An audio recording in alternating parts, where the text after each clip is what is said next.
Hello HSC প্রথম বর্ষ ও দ্বিতীয় বর্ষের শিক্ষার্থী বন্ধুরা, আসসালামু আলাইকুম। সবাইকে আরও একবার স্বাগত জানাচ্ছি গ্রামলি ইংলিশ ক্লাস পিডিতে। সঙ্গে আছি আমি Delwar Sourav, lecturer in English. আজকে তোমাদের এইচএসসি প্রথম পত্রে ইংরেজি প্রথম পত্রের উপরে ক্লাস নিব। আজকে ক্লাসটি সাজানো হয়েছে তোমাদের ইউনিট 1-এর লেসন 2 থেকে। তোমাদের ইউনিট 1-এর লেসন 2 এর টাইটেলটি ছিল যে people or institution making history, যে মানুষ এবং প্রতিষ্ঠান যারা ইতিহাস সৃষ্টি করেছে, এই সমস্ত পার্সোনালিটি এবং এই সমস্ত ইনস্টিটিউশন সম্পর্কে আজকে আমরা জানবো। এবং আজকের ক্লাসে এই তোমাদের যে রিডিং কম্পিটিশনের যে প্রশ্নটা, সেই প্রশ্ন সলভ করার একটি টিপস দিব। সেই টিপসটি দিব যে ক্লাসের শুরুতেই দিচ্ছি, যে তোমাদের এই রিডিং কম্পিটিশনের প্রশ্ন সলভ করার সঠিক নিয়ম হলো যে তোমাদেরকে প্রথমে প্রশ্ন করতে হবে। প্রশ্ন বলতে বলছি যে তোমাদের দেখবে তোমাদের প্যাসেজের যে পেজটা আসবে, সেই প্যাসেজের ফার্স্ট পেজ, সেকেন্ড পেজ এবং থার্ড পেজ, 3টা পেজ আসবে। তো তোমরা এই প্রশ্ন সলভ করার পূর্বে প্রথমে তোমরা দেখবে, যখন যদি ফার্স্ট পেজ হিসেবে আসে, তাহলে ফার্স্ট প্যাসেজের নিচে দেখবে যে 5টি মাল্টিপল চয়েস কোশ্চেন থাকবে। তোমাদের কাজ হলো প্রথমে এই প্রশ্ন মাল্টিপল চয়েস প্রশ্নগুলি পড়া। তারপর কাজ হলো দেখবা যে 5টি ব্রিফ কোশ্চেন থাকবে। ব্রিফ কোশ্চেন আনসার দিতে হবে 2 নাম্বার করে, ওপেন এন্ডেড কোশ্চেন। এই প্রশ্নগুলি আগে পড়া। এই যে তোমাদের প্রথম পেজ থেকে যে 15 মার্কের কাজ থাকে, এই জন্য তোমাদেরকে আগে এই প্রথম পেজের কাজ করার জন্য তোমাদেরকে আগে প্রশ্ন পড়তে হবে, প্রশ্নগুলি পড়তে হবে, তারপরে পেজ পড়তে হবে। এটা হলো যে আরসি কোশ্চেন বা রিডিং কম্পিটিশনের কোশ্চেন সলভ করার সঠিক নিয়ম। তো এটা ফলো করবে। তো আর দেরি না করে আজকের ক্লাসে চলে যাই। প্রিয় শিক্ষার্থী বন্ধুরা, তোমরা স্ক্রিনে দেখতে পাচ্ছ যে ইউনিট 1-এর টাইটেল ছিল যে people or institution making history, যে প্রতিষ্ঠান এবং মানুষ এবং প্রতিষ্ঠান যারা ইতিহাস সৃষ্টি করেছে তাদের সম্পর্কে আজকের এই লেসনটি। এবং এটা তোমাদের নতুন বইয়ের মানে পরিবর্তিত হয়ে বইয়ের লেসন 2-তে দেওয়া হয়েছে।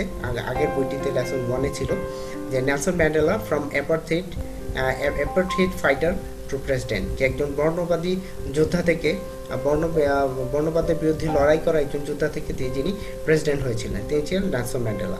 তো আমরা প্রথমেই এই লেসনের শুরুতে আমরা কয়েকটা ছবি দেখতে পাবো। যে প্রথমে যে ছবিটা দেওয়া হয়েছে, তিনি হলেন নেলসন ম্যান্ডেলা, তারপরে দেখা হচ্ছে কাজী নজরুল ইসলাম, তারপরে দেখা যাচ্ছে ডক্টর মোহাম্মদ শহীদুল্লাহ, এবং সবশেষ দেওয়া হচ্ছে বিল গেটসকে। তো এই যে ব্যক্তিদেরকে, যেই পার্সোনালিটি বা পিপলদেরকে আমরা দেখতে পাচ্ছি, তারা আসলে ইতিহাস সৃষ্টি করেছিল। এই ইতিহাস সৃষ্টিকারী পিপলদের সম্পর্কে এই লেসনটি সাজানো হয়েছে। আমরা শুরু থেকে শেষ পর্যন্ত পড়ব এবং খুব সহজে আলোচনা করে বোঝার চেষ্টা করব। তো তোমাদের কাছে পরামর্শ হলো যে যখন তোমরা পরীক্ষায় এই প্রশ্ন সলভ করবে, প্রথম প্রশ্ন পড়বে, পরে প্যাসেজ পড়বে, তাহলে তোমাদের প্রশ্নের উত্তর করা সহজ হবে। এই বিষয়ে আমি একটি পূর্ণাঙ্গ ক্লাস নিয়ে পরবর্তীতে, তখন হয়তো আরও ভালোভাবে আলোচনা করবো। যাই হোক, আমরা মূল ক্লাসটি শুরু করি। দেখো, প্রথমে দেওয়া আছে, এই লেসনের প্রথমে দেওয়া আছে যে warm up activities. Warm up activity বলতে বোঝায় যে প্রস্তুতিমূলক কাজ। যে ক্রিকেটাররা দেখবা খেলার আগে ওয়ার্ম আপ করে, যে এই যে ফুটবলাররা ওয়ার্ম আপ করে, তাহলে ওয়ার্ম আপ মানে হলো প্রস্তুতিমূলক কাজ। তারপর দেখো, এখানে দুটি প্রশ্ন দেওয়া হয়েছে, দুটি কাজ দেওয়া হয়েছে যে who are the people in the pictures. এই ছবির মধ্যে আমরা যে লোকগুলিকে দেখতে পাচ্ছি তারা কারা। তো এই লোকগুলির পরিচয় অলরেডি আমরা ইতিমধ্যে জেনেছি, যে ওয়াই আর দি ফেমাস, কেন তারা বিখ্যাত। তাদের বিখ্যাত হওয়ার কারণ আজকে আমরা জানবো Nelson Mandela, why Nelson Mandela was a famous personality or famous person. এটা আমরা পেজটা পড়লে বুঝতে পারবো। Make a list of some famous people that you have heard about and write about their contribution in their fields. যে একটা এখানে নির্দেশনা দেওয়া হয়েছে যে একটি লিস্ট তৈরি করো, ফেমাস ব্যক্তিদের যাদের নাম তুমি শুনেছ, এবং যাদেরকে তাদের সম্পর্কে লেখো, যে তাদের অবদান সম্পর্কে, যে about their contribution to their fields, যে তারা যে ফিল্ডে অবদান রেখেছেন সেই অবদান সম্পর্কে লিখতে বলা হয়েছে। তো দেখো, আমরা মূল প্যাসেজে চলে যাব। মূল প্যাসেজ এখানে আছে যে রিড দ্য টেক্সটটা পড়ো। Reuters, Reuters 15 December 2013। দেখো, রয়টার্স সম্পর্কে একটু ইনফরমেশন দিচ্ছি তোমাদেরকে, যে Reuters is an international news agency, news organisation, and it is a London based news organisation, যেটা হলো লন্ডনের একটি news organisation. And this organisation was founded in 1851 and the founder was The founder was Paul Julius Reuter. Paul Julius Reuter এই প্রতিষ্ঠানটা 1851 সালে প্রতিষ্ঠিত করেছিলেন এবং বর্তমানে এটার মালিক বা ওনার হলেন যে থমসন রয়টার্স হলেন বর্তমানে এই প্রতিষ্ঠানটির মালিক এবং এটি সংবাদ সংস্থা ভিত্তিক একটি প্রতিষ্ঠান। তো দেখো যে এই যে আমাদের আজকের এই লেসনটি মূলত রয়টারের একটি রিপোর্ট থেকে নেওয়া হয়েছে, যেটা প্রকাশিত হয়েছিল 15 ডিসেম্বর 2013। হ্যাঁ, যে 15 ডিসেম্বর 2013 সালে এটা প্রকাশিত হয়েছিল। কোথায় প্রকাশিত হয়েছিল? ইট was published in Johannesburg Reuters. তোমরা জানো সবাই জোহান্সবার্গ, তোমরা নিশ্চয়ই জানো যে জোহান্সবার্গ হলে সাউথ আফ্রিকার একটি রাজধানী রয়টার্স, জোহান্সবার্গ। তাদের জোহান্সবার্গ রয়টার থেকে এটা প্রকাশিত হয়েছিল। Nelson Mandela guided South Africa from the shackles of apartheid to a multiracial democracy as an icon of peace and reconciliation who came to embody the struggle for justice around the world. দেখো যে একটি বড় sentence, এই সেন্টেন্সটির মধ্যে কয়েকটি শব্দ নীল করে দেওয়া হয়েছে।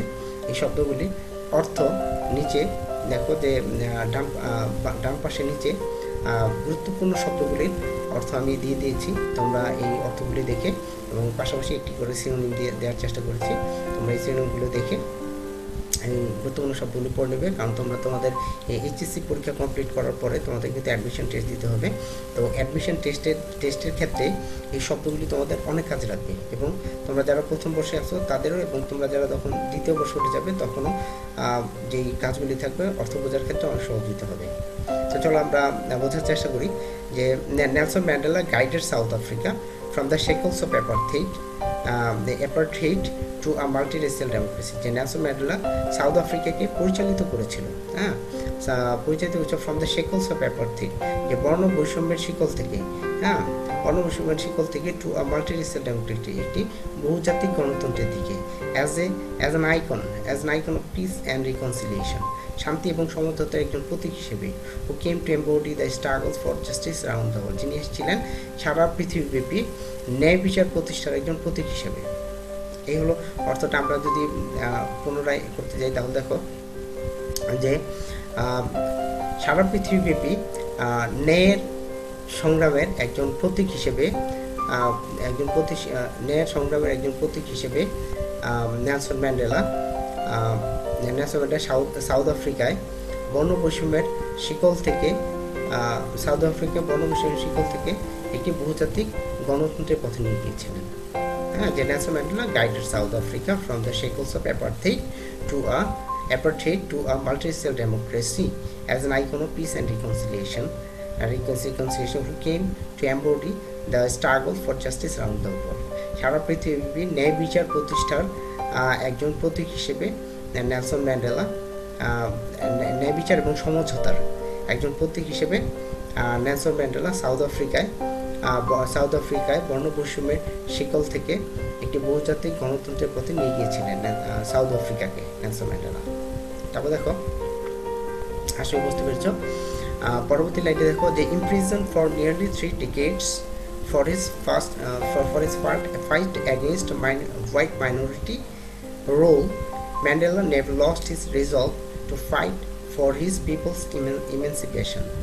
দেখো যে এখানে একটি প্রথম শব্দটি আন্ডারলাইন করে দিয়েছি আমি, কারণ এই শব্দটি সম্পর্কে আমি কথা বলবো পরে। আর এই শব্দগুলির অর্থ ব্লু কালার দেয়, যে শব্দগুলোর অর্থ গুরুত্বপূর্ণ শব্দ মনে করেছি সেগুলোর অর্থ ডান পাশে দেওয়া হয়েছে, তোমরা স্ক্রিনে দেখতে পাচ্ছ। তাহলে দেখো, ইমপ্রিজন ফর নিয়ারলি 3 decades, প্রায় 3 দশকের কাছাকাছি সময় বন্দিরত অবস্থায়, মানে বন্দি থাকার পর for his fight against white minority rules, যে শ্বেতাঙ্গদের যেই সংখ্যালঘু শাসনের বিরুদ্ধে সংগ্রাম করার ফলে প্রায় 3 দশক পরিমাণ সময় তিনি ইমপ্রিজন থেকেছেন, বন্দি থেকেছেন, কারাবন্দী হিসেবে থেকেছেন। Mandela never lost his resolve to fight for his people's emancipation. Mandela কিন্তু তার মানুষের তার লোকদের, তার দেশবাসীর মুক্তির যেই সংকল্প, সেই সংকল্প থেকে তিনি কিন্তু পিছপা হননি বা সংকল্প থেকে সরে যাননি। মানে হলো যে প্রায় 3 দশকের মতো সময় শ্বেতাঙ্গ সংখ্যালঘু শাসনের বিরুদ্ধে আন্দোলন করার কারণে, সংগ্রাম করার কারণে প্রায় 3 দশক লড়াই করা, প্রায় 3 দশক সময় বন্দি থাকার পরেও, মানে জেলবন্দি থাকার পরেও নেলসন ম্যান্ডেলা তার দেশবাসী বা তার মানুষের মুক্তির সংগ্রামে, মুক্তির যে আন্দোলন বা সংগ্রাম, সেই সংগ্রাম থেকে তিনি কিন্তু পিছপা হননি বা সরে যাননি। He was determined to bring down apartheid while avoiding a civil war। যে একটি গৃহযুদ্ধকে এড়িয়ে তিনি দৃঢ় প্রতিজ্ঞ ছিলেন, এই সংকল্পবদ্ধ ছিলেন যে এই বর্ণ বৈষম্যকে তিনি নিরসন করবেন। ব্রিং ডাউন অ্যাপার্থাইড, যে বর্ণ বৈষম্য তিনি, he was determined to bring down apartheid, যে বর্ণ বৈষম্য তিনি নিরসন করবেন। while avoiding a civil war, যে একটি গৃহযুদ্ধকে এড়িয়ে তিনি বর্ণ বৈষম্যকে কি করবেন, যে বর্ণ বৈষম্যকে অবসান ঘটাবেন।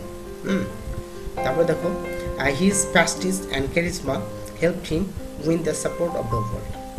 তার যে প্যাস্টিস, তার যে মর্যাদা, তার যে ক্যারিজমা মানে হলো আধ্যাত্মিক শক্তি বা কোনো মানুষকে সম্মোহিত করার যে শক্তি, এটাকে বলে ক্যারিজমা। দেখো যে his prestige and charisma helped him win the support of the world. তার যে সম্মান, তার যে মর্যাদা এবং তার যে আধ্যাত্মিক শক্তি বা মানুষকে কথা বলে সম্মোহিত করার শক্তি, এই শক্তি তাকে সারা পৃথিবীর মানুষের সমর্থন লাভ করতে সহযোগিতা করেছিল। এখন এখানে যে শব্দার্থগুলি দেওয়া হয়েছিল, এখান থেকে ইম্পর্টেন্স হলো শেকলস শব্দ অর্থ হচ্ছে বন্ধন বা চেইন, অ্যাপার্থাইড বর্ণ বৈষম্য বা বর্ণ বিভেদ, তারপর হলো রেকনসিলিয়েশন মীমাংসা, সেটেলমেন্ট এম্বডি বাস্তব রূপ দান করা, তারপর হলো এটা হলো রিপ্রেজেন্ট, তারপরে ইমপ্রেজন্ট কারাবন্দী, কেসড ডেকেড দশক, ইমেন্সিপেশন মুক্তি, রিলিজ, ক্যারিজমা অন্য প্রতিভা বা আধ্যাত্মিক শক্তি বা কাউকে সম্মোহিত করার শক্তি, এটা হলো চার্ম। তো দেখো আমরা পরবর্তী অংশে চলে যাই যে I hate race discrimination most intensely and in all its manifestation। মানে উনি বলতেছেন যে যে কোনো কিছু, মানে যে কোনো কিছুর মধ্যে যার মধ্যে এই বর্ণ বৈষম্য প্রকাশ পায়, সেই সব কিছুকে আমি কী করি, ঘৃণা করি। যে আই হেট রেস ডিসক্রিমিনেশন, যে বর্ণ বৈষম্য আমি মোস্ট ইন্টেন্সলি, মানে সবচেয়ে গভীরভাবে, সবচেয়ে বেশি পরিমাণ, আমি সবচেয়ে বেশি ঘৃণা করি হলো বর্ণ বৈষম্য, and in all it's manifestation, মানে যা কিছুর মধ্যে বর্ণ বৈষম্য প্রকাশ পায়, যা কিছুর মাধ্যমে প্রকাশ পায়, এই সব কিছুকে আমি সবচেয়ে বেশি পরিমাণ ঘৃণা করি। আই ফট it all during my life, আমি আমার সারা জীবন এটার বিরুদ্ধে যুদ্ধ করেছি, এটা নিয়ে যুদ্ধ করেছি। যে আই উইল ফাইট ইট নাও, আমি এখন এটা নিয়ে যুদ্ধ করবো বা করছি বা করবো, and will do so until the end of my days, এবং আমার জীবনের শেষ দিন পর্যন্ত আমি এটা নিয়ে লড়াই করতে থাকবো, যুদ্ধ করতে থাকবো। Mandela said in his acceptance speech on becoming South Africa's first black president in 1994 যে 1994 সালে ম্যান্ডেলা যখন সাউথ আফ্রিকার প্রথম ব্ল্যাক প্রেসিডেন্ট, কৃষ্ণাঙ্গ প্রেসিডেন্ট নির্বাচিত হন, তখন তিনি তার যে অভ্যর্থনা অনুষ্ঠান, তাকে যে রিসেপশন অনুষ্ঠান, সেই অনুষ্ঠানে তিনি ভাষণে এই কথাগুলি বলেছিলেন। The time for the healing of the wounds has come, যে ক্ষত তৈরি হয়েছে, ক্ষত সারিয়ে তোলার সময় এসেছে। The movement to bridge the chasm that divide us has come, যেই বিস্তর পার্থক্য আমাদের মধ্যে দূরত্ব সৃষ্টি করেছিল, তা সেখানে বন্ধন তৈরি করার সময় এসেছে। দ্য মোমেন্ট মুহূর্ত, to bring the chasm to bridge the chasm that divide us has come, মানে যেই বিস্তর পার্থক্য, যেই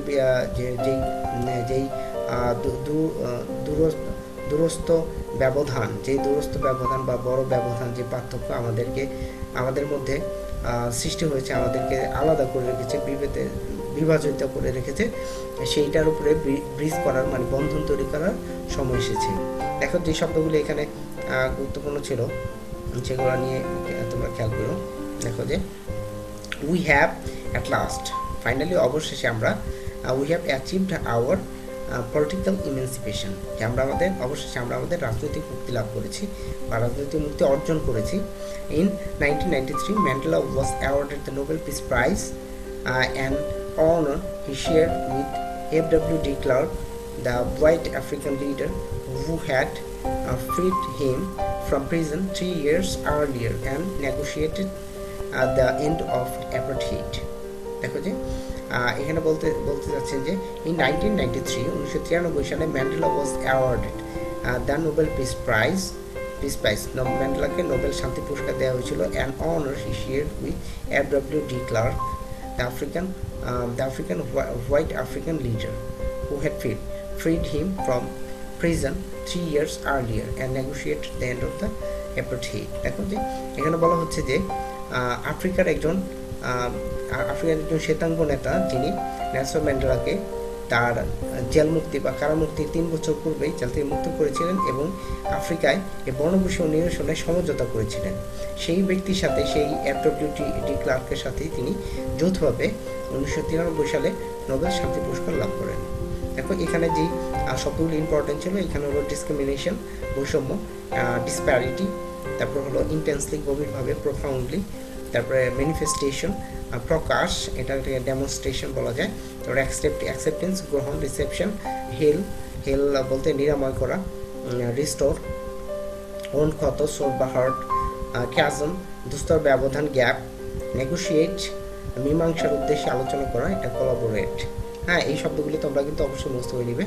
তারপরে আমরা পরবর্তী অংশে যাই। দেখো যে Mandela went on to play a prominent role on the world stage as an advocate of human dignity in the face of challenges ranging from political repression to AIDS. এখানে উনি বলতেছেন যে পলিটিক্যাল রিপ্রেশন থেকে, মানে রাজনৈতিক অত্যাচার থেকে শুরু করে HIV এইডস পর্যন্ত সবগুলো যত চ্যালেঞ্জ ছিল সেই চ্যালেঞ্জগুলি তিনি মোকাবিলা করেছেন। যেখানে মানুষের সম্মান রয়েছে, সম্মানের কাজগুলির ক্ষেত্রে তিনি কি করেছেন, সেগুলোর পক্ষে কথা বলেছেন, অ্যাডভোকেসি করেছেন।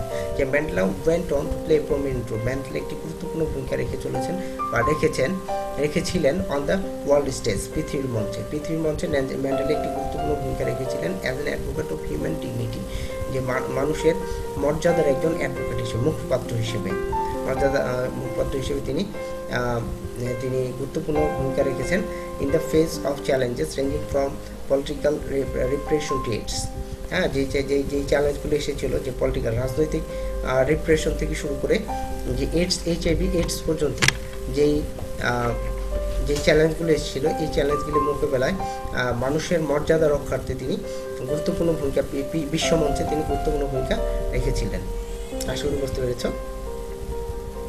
তারপর দেখো, he formerly left public life in June 2004 before his 86th birthday. যে তিনি তার আনুষ্ঠানিকভাবে 2004 সালের জুন মাসে তার 86তম জন্মদিনে তিনি আনুষ্ঠানিকভাবে তার রাজনৈতিক জীবন ত্যাগ করেন। যে টেলিং হিজ অ্যাডোরিং কান্ট্রিম্যান, তার প্রিয় দেশবাসীকে এই কথা বলে যান যে ডোন্ট কল মি, যে আমাকে তোমরা ডেকো না, আল কল ইউ, আমি নিজেই তোমাদেরকে ডাকবো। But he remained one of the world's most revered public figures, যে কিন্তু তিনি হয়ে আছেন যে পৃথিবীর সবচেয়ে যে বিখ্যাত বা জনপ্রিয় যে রাজনৈতিক ব্যক্তিত্ব তাদের মধ্যে একজন, combining celebrity sparkle with an unwavering message of freedom, respect, human rights, যে শান্তি, যে স্বাধীনতা বা মুক্তি, সম্মান এবং মানবতার, হিউম্যান রাইটস, মানবাধিকারের, মুক্তি সংগ্রাম এবং মুক্তি, সম্মান এবং মানবাধিকারের অবিচল একজন মেসেজ হিসেবে একজন মেসেঞ্জার বা মেসেজ হিসেবে তিনি একজন সেলিব্রিটির মতন, যে কম্বাইনিং সেলিব্রিটি স্পার্কল একটি নক্ষত্রের মতো তিনি ছিলেন। হ্যাঁ, যে কম্বাইনিং সেলিব্রিটি স্পার্কল, যে সেলিব্রিটির মতো দুটি নিয়ে, স্পার্কল নিয়ে, with an unwavering message of freedom, যে তিনি ছিলেন একজন যে অবিচল একজন মেসেজ অফ ফ্রিডম, যে মুক্তির একজন মেসেজ বা বার্তাবহ, মুক্তি একজন বার্তা সহ তিনি ছিলেন কি রেসপেক্ট, সম্মান এবং মানবতার, হিউম্যান রাইটস, মানবাধিকারের একজন প্রতীক, এরকম ছিলেন। তারপরে দেখো যে he is at the epicentre of our time, তিনি আমাদের সময়ের কেন্দ্রে রয়েছেন। হ্যাঁ, আওয়ার্স ইন সাউথ আফ্রিকাতে আমাদের, and yours wherever you are, যে সারা পৃথিবী বিশ্বের তুমি যেখানে যে প্রান্তেই থাকো না কেন সেখানে, এবং সাউথ আফ্রিকাতে আমাদের তিনি আমাদের সকলে তিনি কি কোথায় আছেন, এপিসেন্টারে আছেন। এপিসেন্টার মানে হলো একেবারে কেন্দ্রের মধ্যে তিনি অবস্থান করছেন। Nadine Gordimer, the South African writer and Nobel laureate for literature, once remarked, Nadine Gordimer South আফ্রিকার একজন লেখক এবং নোবেল পুরস্কার, সাহিত্যে নোবেল পুরস্কার বিজয়ী, তিনি একদা এই কথাটি বলেছিলেন। তারপরে দেখো যে the years Mandela spent behind bars made him the world's most celebrated political prisoner and a leader of mythic stature for millions of black South Africans and others oppressed people far beyond his country borders. দেখো যে এখানে বলা হচ্ছে যে the year Mandela spent behind bars, যেই বছরগুলি Mandela জেলখানার ভিতরে ব্যয় করেছেন, made him the world's most celebrated, এবং এই জিনিসটা এই যে জেলখানার ভিতরে যে তিনি যে সময়টা ব্যয় করেছেন, যে বছরগুলি থেকেছেন বন্দি অবস্থায়, তাই তাকে কি করেছিল, যে তাকে তৈরি করেছিল বা তাকে সৃষ্টি করেছিল একজন ওয়ার্ল্ডস মোস্ট সেলিব্রেটেড প্রিজনার, মানে সবচেয়ে বেশি সেলিব্রেটেড, সবচেয়ে বেশি আলোচিত একজন রাজনৈতিক বন্দিতে পরিণত করেছিল, অ্যান্ড লিডার অফ মিথিক স্টেচার, এবং পৌরাণিক যে স্টেচার, পৌরাণিক যে মর্যাদা, অবস্থান এবং অবস্থা সম্পন্ন একজন stature, mythic stature for millions of black people, black South African people, যে মিলিয়ন যে সাউথ আফ্রিকার যে ব্ল্যাক কৃষ্ণাঙ্গ মানুষ ছিল তাদের একজন মিথিক স্টেচারের একজন লিডারে পরিণত করেছিল, এবং other oppressed people for beyond his country border, এবং তার দেশের সীমা পরিসীমা পার করে অন্যান্য দেশে, পৃথিবীর যে প্রান্তে যে অপ্রেসড অত্যাচারিত মানুষ রয়েছিল, যারা নিপীড়িত মানুষ ছিল, সেই নিপীড়িত মানুষের একজন পৌরাণিক হিরোদের মতো একজন নেতায় তিনি পরিণত হয়েছিলেন। দেখো এখানে যে শব্দগুলি গুরুত্বপূর্ণ ছিল সেগুলো প্রমিনেন্ট, বিখ্যাত, ফেমাস, তারপর হলো রিপ্রেশন, অবদমন বা সাবজুগেশন, তারপর হলো রেভার্ড, পরম শ্রদ্ধেয়, রেসপেক্টেড, তারপর হলো এপিসেন্টার, কেন্দ্রবিন্দু, মিথিক, পৌরাণিক, মিথোলজি, স্টেজের কোনো ব্যক্তির উচ্চতা বা সম্মান বোঝায় এটা দিয়ে, ফিগার, তারপর অপ্রেসড, নিপীড়িত, এটা হলো ডিমোরালাইজড। হ্যাঁ, তো আমরা পরবর্তী অংশে চলে যাই। দেখো যে charged with capital offences in the 1963 Rivonia trial. His statement from the dock was his political testimony. দেখো যে এখানে 30 শব্দটা এসছে, এটা আসলে প্রিন্টিং মিস্টেক, এই জন্য আই এম রিয়েলি সরি। হ্যাঁ, এটা একটা প্রিন্টিং মিস্টেক, তোমরা এই শব্দটা বাদ দিয়ে এটা আসলে আমি অর্থ করবো না, তোমরা বুঝতে পারবে। দেখো যে চার্জড উইথ ক্যাপিটাল অফেন্সেস, যে মৃত্যুদণ্ডের সাজাপ্রাপ্ত হয়ে in the 1963 রিভোনিয়া ট্রায়াল, যে 1963 সালে রিভোনিয়া ট্রায়ালে মৃত্যুদণ্ডের সাজাপ্রাপ্ত হয়ে his statement from the dog was his political testimony, যে তার যে বর্ণনা বা তার যে বক্তব্য ছিল, কাঠগড়ায় দাঁড়িয়ে তার যে বক্তব্য ছিল সেটাই তার রাজনৈতিক প্রমাণ বহন করে। হ্যাঁ, যে তার রাজনৈতিক ডেডিকেশনের প্রমাণ বহন করে হলো যে 1963 সালে রিভোনিয়া ট্রায়ালে একজন মৃত্যুদণ্ডের সাজাপ্রাপ্ত আসামি হিসেবে তিনি যে বক্তব্য দিয়েছিলেন তাতেই তার রাজনৈতিক পরিচয় বহন করে। দেখো এখানে আমি টোটাল প্যাসেজের মধ্যে দুটি শব্দের নিচে আমি আন্ডারলাইন করেছি। মূলত এই শব্দ দুটি হলো পাস্ট পার্টিসিপল। হ্যাঁ, তোমরা সবাই জানো যে পার্টিসিপল হলো 3 প্রকার। আর পার্টিসিপল কি? পার্টিসিপল হলো যে ভার্বের যে রূপ বা ভার্বের যে ফর্ম একই সাথে বাক্যে ভার্ব বা অ্যাডজেক্টিভের কাজ করে। হ্যাঁ, বা ভার্ব অ্যাডজেক্টিভের কাজ করে তাদেরকে কিন্তু মূলত পার্টিসিপল বলা হয়। আর পার্টিসিপল হলো 3 প্রকার: present participle, past participle, perfect participle. 3 প্রকার পার্টিসিপল আছে। এই যে তোমরা যে শব্দটা দেখতে পাচ্ছ, যে আমি দুইটা শব্দ নিচে আন্ডারলাইন করেছি, একটা হলো ইমপ্রিজন্ড, একটা হলো চার্জড। এই শব্দটা হলো পাস্ট পার্টিসিপল। পাস্ট পার্টিসিপল কি? পাস্ট পার্টিসিপল হলো যে ভার্বের শেষে ডি, টি, ইডি, এনি বা ইএন যুক্ত হয়ে গঠিত শব্দটি যদি বাক্যে একই সাথে ভার্ব ও অ্যাডজেক্টিভের কাজ করে এবং বাক্যে নাউন ফ্রেজ অথবা প্রোনাউন সম্পর্কে তথ্য প্রদান করে, তাহলে আমরা ওই শব্দটাকে বলতে পারবো যে এটি একটি পার্টিসিপল, এটি একটি পাস্ট পার্টিসিপল। যেমন ধরো আমরা একটা উদাহরণ দেখতে পারি যে charged with capital offences, Mandela spent almost 3 decades in jail, যে ক্যাপিটাল অফেন্সে ইয়ে ম্যান্ডেলা কিন্তু প্রায় 3 দশক সময় জেলখানায় কাটিয়েছেন। হ্যাঁ, এরকম একটা উদাহরণ আমরা দেখতে পারি। অথবা হি ওয়াজ ইমপ্রিজনড ফর 3 years, 3 বছর তিনি জেলবন্দি ছিলেন। জাস্ট লাইক এরকম উদাহরণ দিয়ে এটা বোঝানো যায়। হ্যাঁ, তোমাদের খেয়াল করতে হবে যে পাস্ট পার্টিসিপল জিনিসটা কি। হ্যাঁ, এটা তোমাদের কাজে লাগবে। তারপর দেখো আমরা সামনে দিকে আগাই।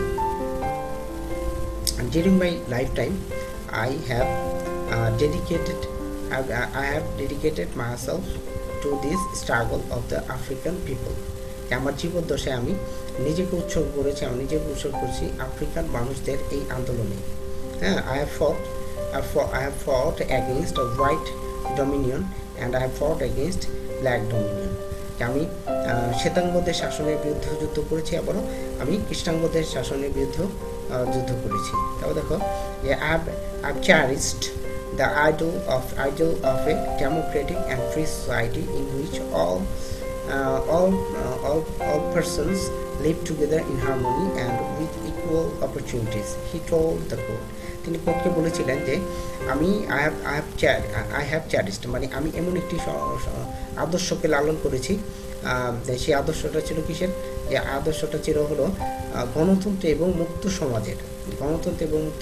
আমি এমন একটি I have cherished the ideal of democratic and free society. আমি গণতান্ত্রিক এবং মুক্ত সমাজের একটি আদর্শ লালন করেছি, যেটার মাধ্যমে যে ইন হুইচ যার মধ্যে অল পারসন, এখানে যে সমাজে যে সোসাইটিতে অল পারসন লিভ টুগেদার, সব মানুষ মিলেমিশে, ইন হারমোনি মানে মিলেমিশে সব মানুষ একত্রে থাকবে এবং সমান সুযোগ সুবিধা ভোগ করবে। তিনি কোর্টকে এই কথাটা বলেছিলেন।